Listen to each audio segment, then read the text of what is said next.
Hello everyone, কেমন আছো তোমরা সবাই? তো আর কয়েকদিন আগে ছিল কালী পুজো, তো ব্লগটা তোমাদের সঙ্গে আজ শেয়ার করছি কারণ টাইম পাচ্ছিলাম না। তখন আমার বউ দিয়ে দিচ্ছিল ঘরের প্রদীপ, তারপর এই জায়গায় দিয়ে চলে গেল। দেখো প্রদীপ সব জায়গায় দেওয়া হয়ে গেছে প্রায়। আর দেখো একটা ঘরে লাইটিং টাঙ্গাইছি, খুব সুন্দর লাগছে বন্ধুরা, দারুণ লাগছে। দেখো আমি ফুটাচ্ছি পপকর্ন কালার। তোমরা একটা কথা বিশ্বাস করবে না, হয়তো আমি শব্দবাজি বাজি শব্দবাজি এরকম ভাবে ফুটাতে পারি না, আমার প্রচন্ড ভালো লাগে। তোমরা শুনে হয়তো হাসবে, কিন্তু এটাই সত্যি বন্ধুরা। আর দেখো আমি ঠাকুর ঘরে এখন দেবো মম, তো এগুলো ছিল কালারিং মম, তো মম ধরাচ্ছে। দেখো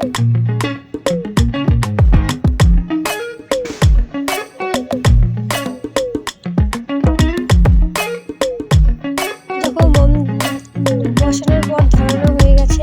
আর আমি এখন ফুটাবো ফুলঝুরি। বললাম না একটু আগে শব্দবাজি ফুটাতে পারি না, এরকম ফুলঝুরি পপ এরকম ভাটকা ফুটাতে পারি।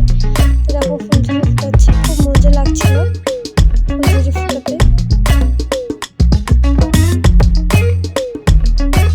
এখন আমার বাবা একটা ফুলঝুরি ফুটাচ্ছে,